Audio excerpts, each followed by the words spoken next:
Fala galera que já é inscrita no Pautas e Táticas ou você que vai se inscrever assim que o vídeo acabar. Mais uma caixinha de perguntas para a gente responder. Hoje voltando ao seu clássico dia original, né? Nas sextas-feiras. A gente teve essa semana um fiasco aí da seleção brasileira, né?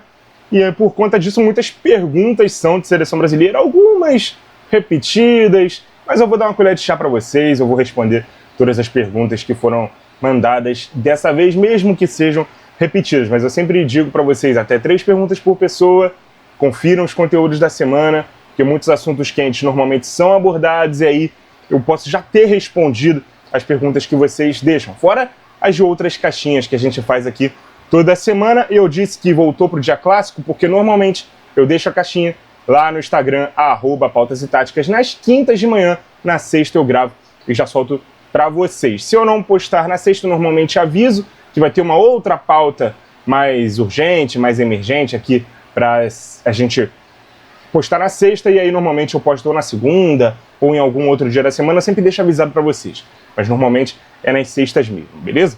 Então vamos começar a nossa caixinha com as perguntas do André. O que acha do Abel escalando Estevão de ponta, ala, mesmo quando ele sempre diz que é um 10? Cara, eu acho que ele fez a base como um 10, mas na impossibilidade de escalá-lo como um 10, até pela presença do Rafael Veiga, ele que tem a estirpe, né, o físico, as características de um ponta, acaba sendo escalado na ponta. Sem falar que muitas vezes ele cai para o meio para abrir o corredor para as subidas do Mike. Então eu não vejo nenhum problema dele ser escalado como ponta, não. E eu não faria esse movimento, por enquanto, de escalá-lo como um meia, nem no Palmeiras, nem na seleção brasileira, e nem quando ele for para o Chelsea. Porque lá tem um jogador, que é o principal do time, que fez exatamente esse movimento, sair da ponta e vir jogar no meio, que é o Cole Palmer. Então, para o Estevão ter mais minutos, mais chances de jogar, ele realmente deve jogar na ponta. Eu acho que ele tem velocidade, tem 1 contra 1, tem disciplina tática para voltar marcando lateral, então não vejo problema nenhum dele ser ponta. Se ele também pode jogar como 10, se ele fez a base como 10, isso mostra a versatilidade dele e a qualidade dele para ter se adaptado numa outra posição e até migrar para a posição de 10 futuramente, se ele não tiver espaço para jogar na ponta ou se ele perder esse vigor e fazer esse movimento que é tão feito por vários jogadores, como o Musiala no Bayern, o próprio Palmer, o Neymar agora no final da carreira, o Messi de certa forma também fez esse movimento de sair da ponta e ir para o meio, enfim. Eu acho que o Estevão é muito mais esse caso do que um improviso. Não sei se deu para entender, beleza? Mais uma aqui do André. Pensa que o Endrick deveria jogar mais pela seleção ou o Dorival está certo de segurar tanto? Cara, no começo eu achei que ele estava certo, principalmente porque também era o começo dele. E colocar a responsabilidade de ser o nosso camisa 9, centroavante titular, desde o início, para o atleta tão jovem, que estava chegando no Real Madrid, não via como uma possibilidade tão inteligente de se fazer. Por mais que nos primeiros jogos ele tenha correspondido com gols, né? Contra a Inglaterra, a Espanha, se eu não me engano, o México, ele também entra e marca. Mas, assim, aquele era o momento mais propício para ele ser preservado, ser blindado. Passou um momento que realmente a gente jogando sem um camisa 9 e tendo ele no banco, pedindo passagem, se mostrou muito mais emergencial que ele jogasse. Só que a gente ainda tinha outros jogadores, né, disponíveis, como o próprio Pedro, enfim. O Igor Jesus estava sendo convocado por momento, o João Pedro foi uma tentativa, e aí o Endrick, a partir do momento que ele está jogando no Real Madrid pouco, via-se como pouco viável também ele absorver essa responsabilidade de ser o nosso titular da posição. Eu não acho que ele deva ser o titular, mas eu acho que ele deve ter mais minutos. Eu acho que tanto no Real Madrid quanto na seleção é uma sacanagem colocar ele para jogar 2 minutos, 3 minutos, sabe, mais os acréscimos. E o Dorival, principalmente na seleção, ele colocou para jogar ou como titular ou por mais tempo em momentos em que a seleção estava realmente assim penando no jogo e colocou o moleque ali, vamos ver se você faz alguma coisa aí para decidir. Não é assim que se lança um jovem. Por exemplo, contra o Uruguai na Copa América, jogo eliminatório, a seleção ali jogando mal, vindo de 2 empates na fase de grupo, só uma boa atuação. E aí ele colocou o Endrick titular, 45 minutos e sacou no intervalo. contra o Paraguai nas eliminatórias, fora de casa. O Brasil também jogando mal, colocou ele para jogar o primeiro tempo, não viu bola, tirou no intervalo. E agora também no seu último jogo contra a Argentina, 3-1 no intervalo, ele coloca o Endrick para jogar o segundo tempo todinho. Não é assim que se lança um jogador. Isso aí é para queimar o jogador, cara. Não é assim que se deve jogar. Eu acho que ele tem que fazer parte do ciclo, nesse momento não para ser titular, mas ele tem que entrar, tem que ser mais bem administrado esses minutos que ele joga. Tem que entrar ali com 15 do segundo tempo, num jogo mais tranquilo. Assim, aos poucos que se lança ele. E no Real Madrid é a mesma coisa.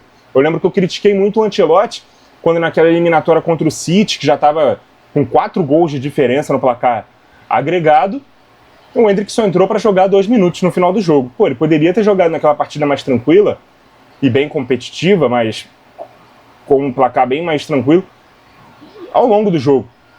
Aí teve aquele jogo contra o Atlético de Madrid também, no Real Madrid e Atlético de Madrid na Champions, que, pô, o jogo teve prorrogação e tal, ele só entrou no finalzinho, deu a impressão que só entrou para bater pênalti, não bateu pênalti, né? No quinto pênalti ele coloca o Rüdiger e o Ancelotti ainda joga ele aos leões, né? Dizendo que olhou para a cara dele e achou melhor que batesse o Rüdiger.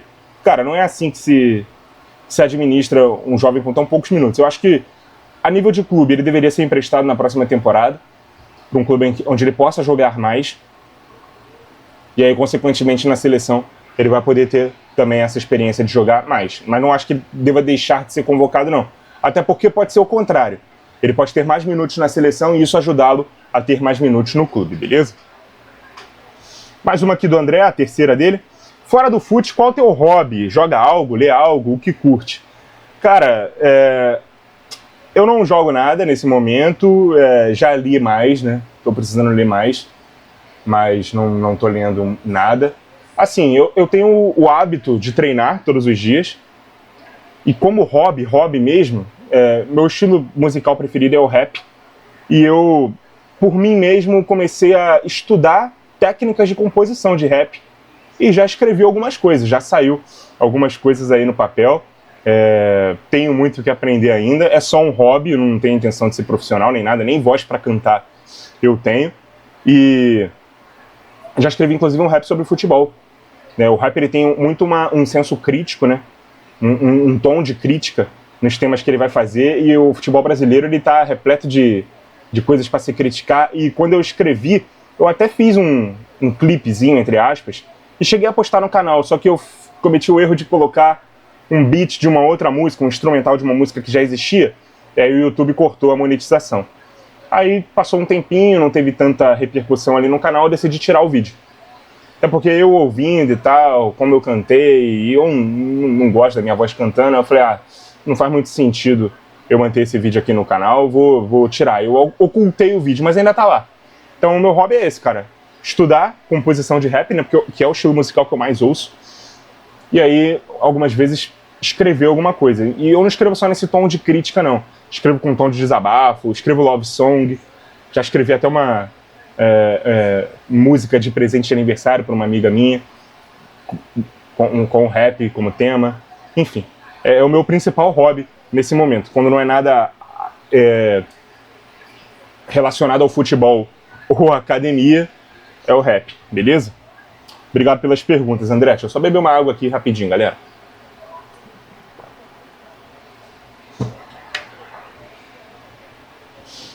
Bruno César, 4643. Qual seria a sua convocação para meio, laterais e zaga do Brasil nesse último jogo contra a Argentina? Cara, não que mudasse muita coisa, tá? Eu acho até que a convocação não, mas a escalação titular do Dorival, dentro do que ele convocou, foi a que tinha que fazer mesmo, tá? Foi a que tinha que fazer. Agora, na minha lista, e essa aqui é uma das perguntas repetidas, porque eu fiz um vídeo só sobre a convocação, né, para esses jogos, né, contra a Colômbia e a Argentina. E, cara, você pergunta sobre laterais, zaga e meio. Eu teria levado o Wesley, do Flamengo, o Wanderson, do Mônaco, os dois que ele convocou. Na lateral esquerda, eu convocaria o Samulino. Mas ele é ponta. Pra mim, ele teria que ser convocado. E, cara, hoje eu não convoco mais, mas eu convocaria o Guilherme Arana. Hoje, depois dessa data FIFA, eu não convocaria mais. Mas antes, convocaria o Guilherme Arana, sim. Zaga. Acho que ele convocou os 4 certos, né? Marquinhos, Gabriel, Murilo e Léo Ortiz. Perfeito. E meio campo, eu até gostei da convocação do Joelinton. Tava merecendo, mas não foi bem, né? Eu até pontuei isso na minha convocação. Eu convocaria o Andrés Pereira no lugar do Joelinton, porque eu acho ele mais parecido com o Gerson. E aí, André, Bruno Guimarães, Gerson e Andrés Pereira seriam os meus 4 convocados ali entre os volantes. E para meia central, né, o jogador ali que encosta mais no atacante. Ele tinha convocado o Neymar, primeiramente, além do Matheus Cunha. Quando o Neymar foi cortado, ele convocou o Endrick, porque não tinha chamado um segundo centroavante na lista, né? Eu acho que eu não convocaria o Matheus Cunha. Eu acho que eu manteria Rafinha e Rodrigo como as opções de meio, né? Tem o Estevão caindo por ali também. E, cara, seria bom ele manter o Luiz Henrique, porque por mais que ele tenha ido lá pra fora, ele foi convocado, assim, pra se manter dentro do ciclo, sabe?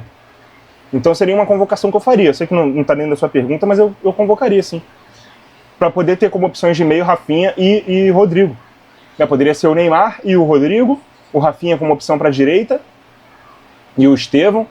Na impossibilidade de contar com o Neymar, o Rafinha seria uma outra opção pro meio, e aí o Luiz Henrique poderia ser trazido aí nesse segundo momento, quando o Neymar foi cortado, beleza? Seriam as convocações que eu faria.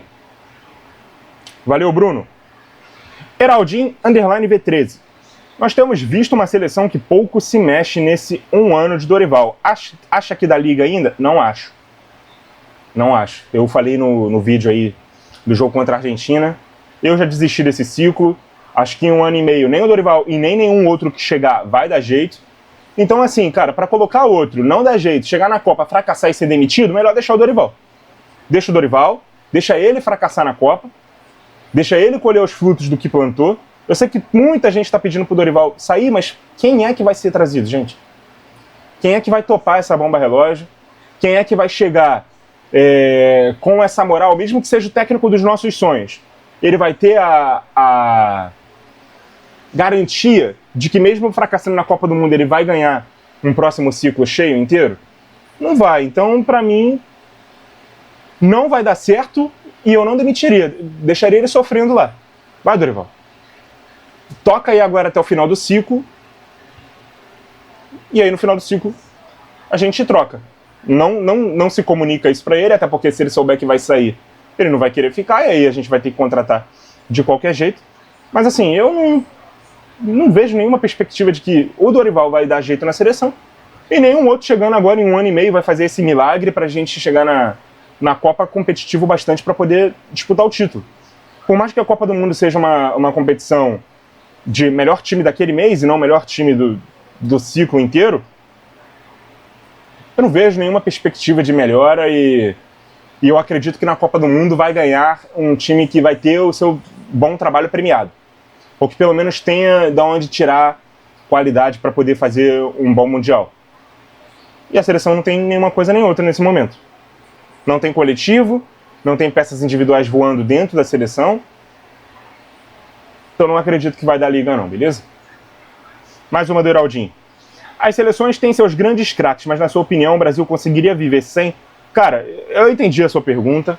Você fala de grandes craques no sentido de grandes referências, né? Jogadores que chamam mais atenção do que os outros, individualmente falando. Eu não uso a palavra craque para qualquer jogador, tá? E hoje a gente não tem nem coletivo nem individual, como eu acabei de dizer. Então, hoje a gente não tem craque e não tem um coletivo forte para viver sem os craques. Então, não conseguiria viver sem. E aí você coloca uma outra pergunta, Heraldinho, meio que parecida, né? Largaria a mão dos craques e convocaria jogadores que trouxessem um coletivo mais forte, mas que jogadores são esses? E quem seriam os craques da seleção que você quer abrir mão? Vini Júnior, Rafinha, Rodrigo, Neymar? Abrir mão de um deles para poder colocar jogadores de mais marcação e tal? Como isso seria visto? Que estilo de jogo seria esse? Quem seriam esses caras que a gente vai abrir mão desses que até estão jogando bem nos seus clubes, mas que na seleção não conseguem performar da melhor forma? É difícil, cara. Eu acho que quando a pergunta é vaga desse jeito, a gente tem que ter a especificidade para dizer se eu faria ou não faria.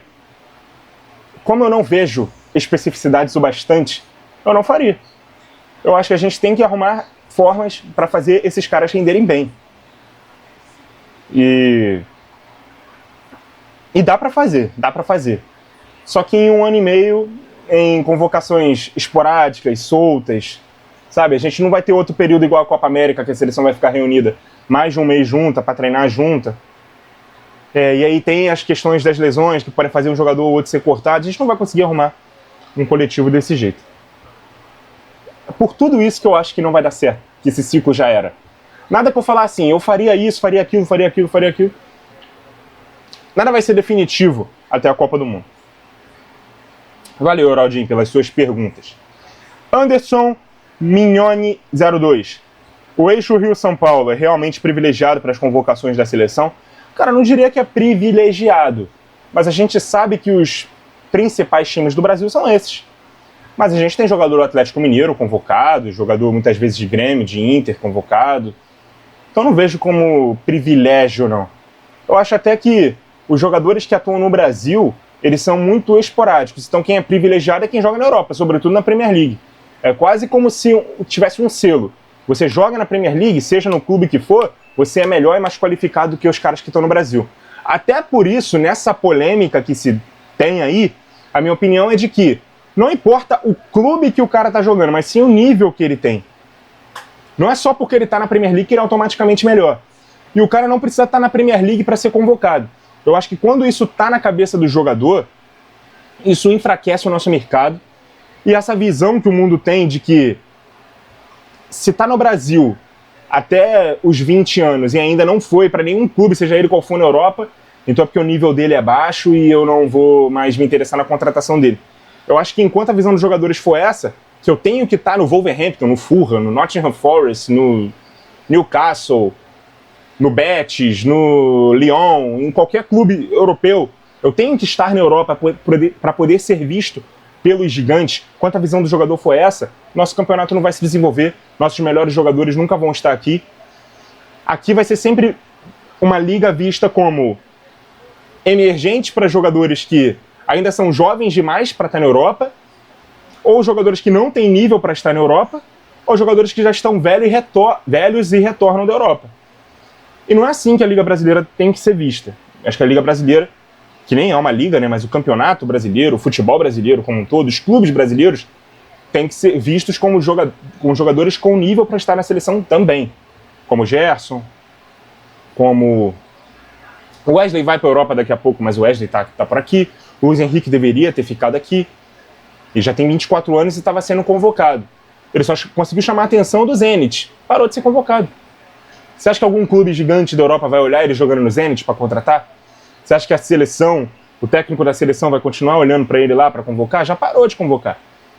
Esse é o problema. Se ele conseguiu esse nível para poder ser convocado, conseguiu performar bem na seleção, ele deveria ter ficado aqui. Não é porque é no meu time, não. Ele deveria ter ficado no futebol brasileiro para seguir sendo convocado. Lembra do Nino, zagueiro do Fluminense? Ele também fez esse movimento de ir para o futebol russo, parou de ser convocado. Ele era unanimidade, que era pelo menos a quarta opção de zagueiro para a seleção. Sumiu do mapa, sumiu do radar. Então, eu não acho esse privilégio, né, para jogadores que atuam no Rio e em São Paulo. Eu acho que é normal, por esses clubes serem os principais clubes do Brasil, chamarem mais atenção do que clubes do Nordeste, do Centro-Oeste, muitas vezes do Sul, né, ou até de Minas Gerais, mas ainda assim a gente tem jogadores convocados nesses centros também, beleza? Valeu, Anderson. Araújo Juliano 12. Vampeta é subestimado pelo personagem que se transformou depois de se aposentar? Eu não sei se ele é subestimado, mas muitas vezes ele é visto mais como um personagem do que como um grande jogador que foi. Acontece muito isso com o Marinho também, né?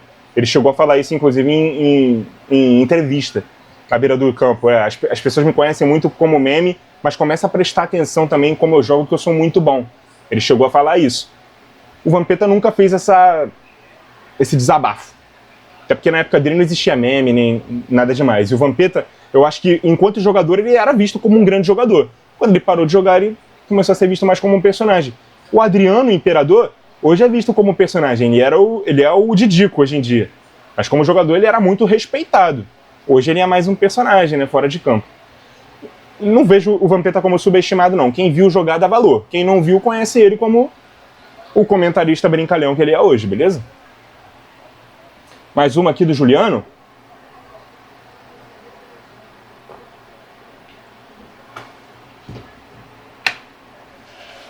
Thiago Motta seria um bom técnico para a seleção brasileira? Eu acho que ele se mostrou que não está pronto. Né? Quando ele faz o movimento do Bolonha para a Juventus, e a Juventus já demitiu ele. Nem sei se ele está continuando na Juventus, vai encerrar a temporada, só depois vai ser trocado, mas já foi anunciado que o Tudor será o próximo técnico da Juventus. Não sei se o Tudor assume agora ou só na próxima temporada, mas já está provado que o Thiago Motta não está pronto, tá? Para assumir um desafio desse tamanho. E se ele não está pronto a nível de um clube, ele também não vai estar pronto a nível de seleção. Terceiro aqui do Juliano. Essa é a pior geração de jogadores brasileiros? Cara, sempre que a gente tem esse período assim de não vitórias, isso aqui volta e meia volta à tona, né? É a pior geração. A gente já teve várias piores gerações que foram vitoriosas. E aí deixaram de ser piores gerações. Não acho que é a pior geração, mas é uma geração falha. É uma geração que a gente ainda está se encontrando. É uma entre-safra entre o que a gente estava formando e o que a gente precisa formar. Aí a gente reclama de não formar mais o que a gente formava antes, mas também não forma o que a gente precisa formar. Então fica ali sempre num limbo. Né? Os nossos laterais, eles não são mais o que eram antes, mas eles não precisam ser o que eram antes. Eles precisam ser o que a gente precisa formar. E a gente não está formando os principais jogadores dessa posição. No meio campo, meu camisa 10 morreu, a gente não forma mais camisas 10. A gente tem que formar meio campistas mais completos. Não está conseguindo formar. Está conseguindo formar volantes que saem bem para o jogo, mas ou não tem um bom poder de marcação, ou só marcam e não armam, ou só armam e não marcam. Então não estamos formando meio campistas completos. Centroavante, a gente não tem mais aquele 9 clássico e também não tem aquele 9 estilo Ronaldo, estilo Romário, que é mais completo, mais independente. Cara, a gente não tem nem o Ricardo Oliveira. A gente não tem nem o Borges, né, na nossa geração de centroavante. Nosso melhor 9 é o Pedro, que em outras gerações ele não seria cogitado na seleção brasileira. Então a gente tem que formar também mais jogadores mais independentes. O que a gente tem são vários segundos atacantes, que seriam segundos atacantes em outras épocas, sendo colocados ali como centroavante. O que a gente tem formado muito bem? Zagueiro, goleiro e ponta. Isso a gente tem formado em profusão. E tem formado muito bem. Eu acho que é uma geração falha na formação de jogadores, mas eu acho que chamar de pior geração de todos os tempos é pesado. Beleza? Se não é essa, qual é a pior geração? Não sei. Mas se eu for estudar minuciosamente, essa geração tem muitos bons valores, mas tem falhas na sua formação de jogadores, beleza? Valeu, Juliano. Pedro Ferreira. O que acharia do Tite de volta na seleção? Cara, eu não vejo isso acontecendo, porque foi ele que pediu para sair. Ele não foi demitido. Eu acho que ele seguiria. Se ele não tivesse pedido para sair, ele seguiria. E a seleção continuaria mantendo uma boa sequência de trabalho. O Tite, ele era criticado por ele não testar muito e por o time muitas vezes ganhar, mas não jogar bem. Hoje a gente não tem a vitória e nem a sequência e nem o jogar bem e testa demais e não acha nada. É totalmente o contrário do Tite. Eu tenho, não vou dizer saudades, mas assim, eu sei que se o Tite estivesse lá seria melhor. Mas como o Tite saiu, foi pro Flamengo, não fez um trabalho tão bom, ele não seria tão bem visto voltando, e eu acho que mesmo se ele recebesse o convite, ele não aceitaria. Tá? Então eu veria com muita estranheza o retorno do Tite à seleção. Que ele seria melhor que o Dorival, eu não tenho dúvida. Mas se eu fosse ele, não aceitaria, se eu tivesse no poder, também não convidaria. Tá? Essa é a minha opinião. Mais uma do Pedro. Houve algum time que marcava com 3 a menos e ganhou algum título nos últimos 15 anos? Cara, deve ter havido, mas não é o ideal, eu não faria e não me lembro. Porque muitos times assim que jogavam com 3 na frente, os times mais famosos, Liverpool, do trio Salah, Mané e Firmino. Os três pressionavam muito na frente, a marcação não era de recomposição atrás. O trio BBC, Bale, Benzema e Cristiano. O Bale voltava para fazer a recomposição. O trio MSN, Messi, Suárez e Neymar. O Neymar voltava para fazer a recomposição. Eu lembro que o Rakitic abria pela direita, o Neymar compunha a linha de 4. Depois ele parou de fazer isso. O time do PSG com Mbappé, Cavani e Neymar, ele deve ter ganho, né, títulos na França. Mas não foi campeão da Europa também por isso. O trio com Mbappé, Messi e Neymar também ganhou títulos na França. Não é o ideal, tá? Você ter 3 atacantes na frente e marcar com 7. Não é o ideal. E acho até que por isso você fez essa pergunta. Ganham títulos quando a superioridade técnica é tamanha em relação aos demais, que acabam sendo privilegiados e a qualidade técnica se sobrepõe ao problema tático. Mas a gente vê que quando se eleva ao nível, os problemas gritam muito mais do que a qualidade técnica, beleza? Mais uma aqui do Pedro. Por que atualmente há mais times que usam 3 atacantes do que times que usam duplas de ataque? Cara, porque os pontas, eles são vistos como fundamentais no futebol de hoje, onde a compactação defensiva é tamanha também pelo papel dos pontas de voltar para marcar, marcando lateral, você ter 8 atrás da linha da bola, pelo menos. Essa pergunta é bem complementar à sua primeira, né?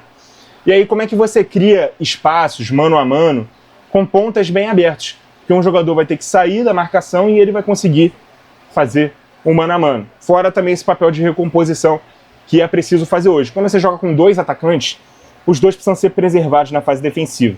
Quando você joga com 3, os pontas ele tem esse papel de marcar, ou pelo menos um marca e o outro é preservado como se fosse um segundo atacante.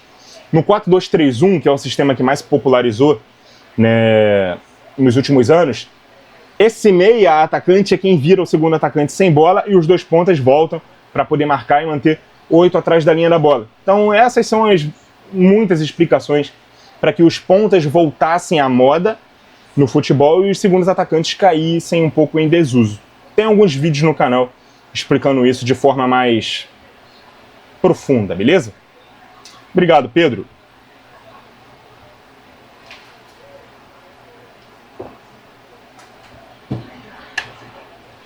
Gabriel Baltazar. O que achou da demissão do Thiago Motta da Juventus? Meio que já respondi, né? Mostrou que ele não estava pronto. Né? Foi um salto muito grande do Bolonha para a Juventus para ele. Não conseguiu repetir os mesmos padrões. Não tinha um material humano tão adequado a esses padrões como ele tinha no Bolonha. E, cara, convenhamos. Você ser bem sucedido no Bolonha é você ser 4º, 5º colocado na Itália. Você ser bem sucedido na Juventus não é repetir essa mesma campanha. E é mais ou menos o que ele tem feito ali. Tanto que a Juventus ela foi eliminada na repescagem da Champions. Não chegou nem às oitavas de final. O Bolonha, por sua vez, que tudo bem, perdeu muitas peças, não passou nem da fase de liga. Não ficou nem entre os 24. Sem o Thiago Motta, sem esses jogadores que saíram. Mas é o Bolonha. E mesmo se tivesse todo esse cenário, seria o normal para o Bolonha repetir essa mesma campanha, beleza? Ou até fazer uma campanha semelhante à da Juventus. Vou traçar um paralelo? Vojvoda no Fortaleza. Por que ele é tão laureado no Brasil, no Fortaleza?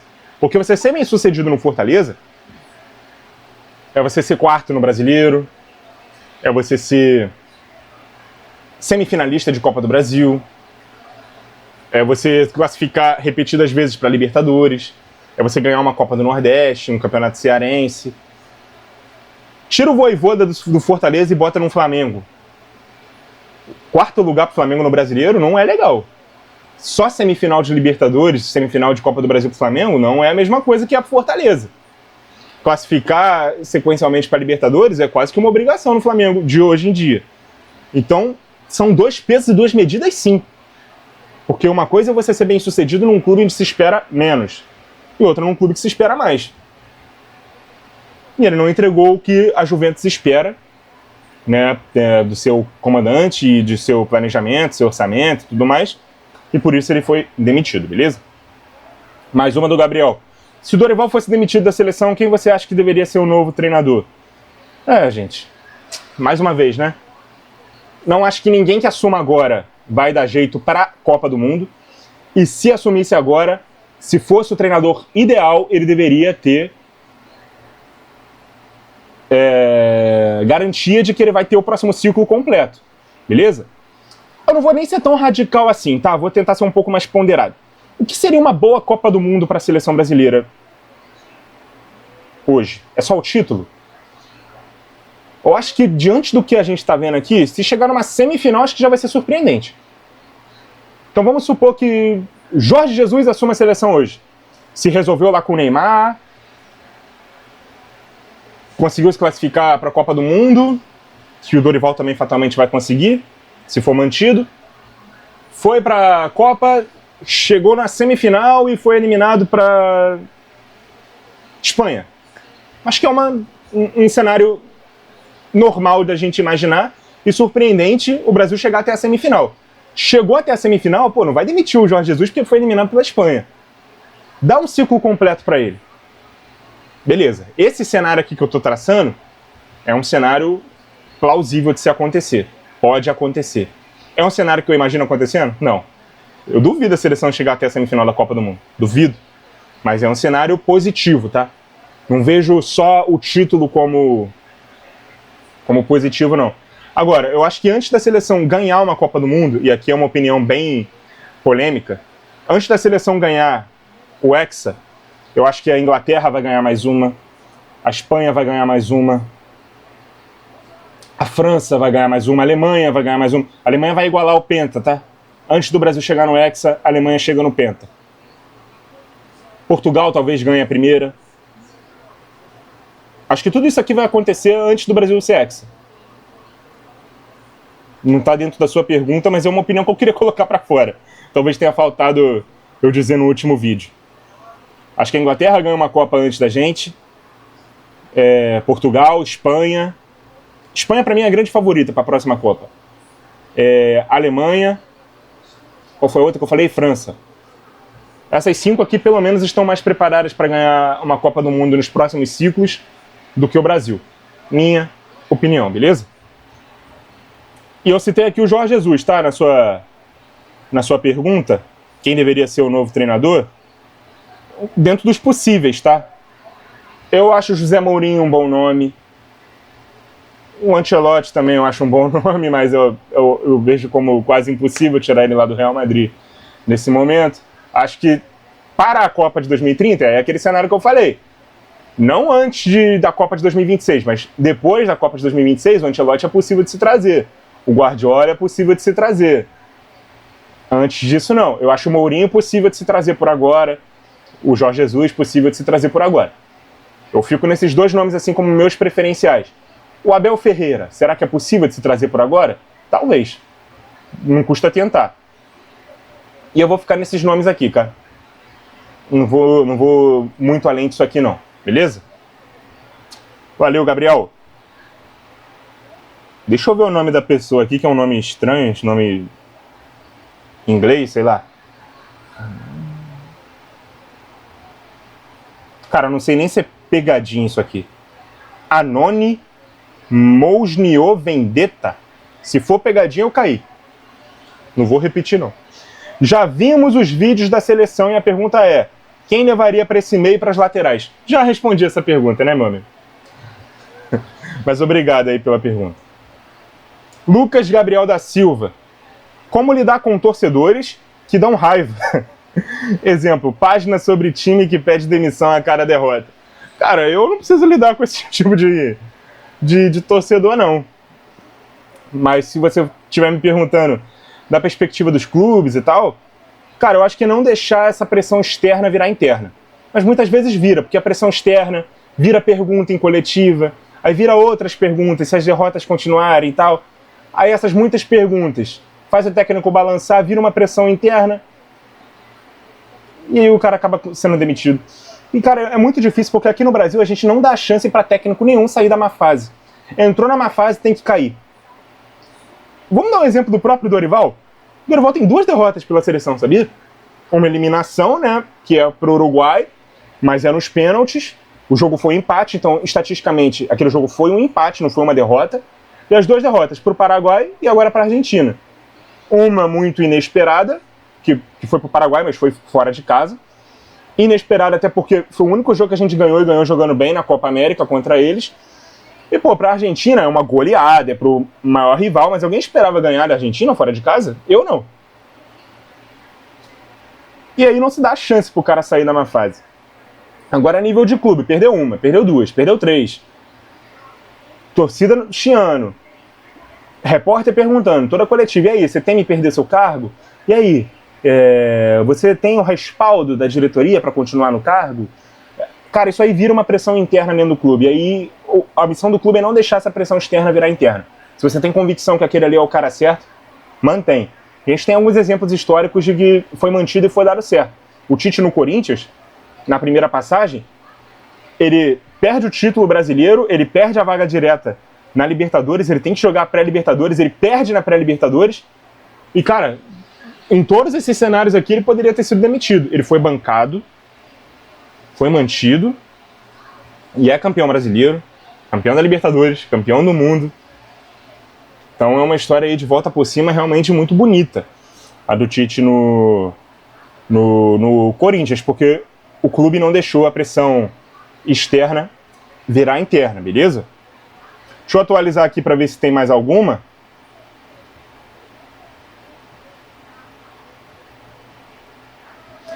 Não tem mais nenhuma pergunta para a gente responder, não. Então a gente fica por aqui, rapaziada. Muito obrigado a todo mundo que mandou pergunta nessa semana. Eu espero ter feito respostas satisfatórias, né, para todo mundo. Me desculpa aí o amigo aí que mandou uma pergunta repetida e eu não respondi a ele diretamente, mas é porque se você ver esse vídeo, você vai ver que sua pergunta já foi respondida nessa própria caixinha, então não tinha necessidade de eu responder ela de novo. Mas agradeço aí a todo mundo que mandou pergunta nessa semana. A gente volta na semana que vem, provavelmente mais uma vez às sextas-feiras, né? Na sexta-feira da semana que vem. Acho que não vai ter nada que atrapalhe nosso cronograma, mas se atrapalhar, a gente avisa e aí informa em qual dia da semana o nosso vídeo vai sair, beleza? Muito obrigado a vocês que acompanharam o vídeo até aqui. Continuem ligados no Pautas e Táticas e até a próxima!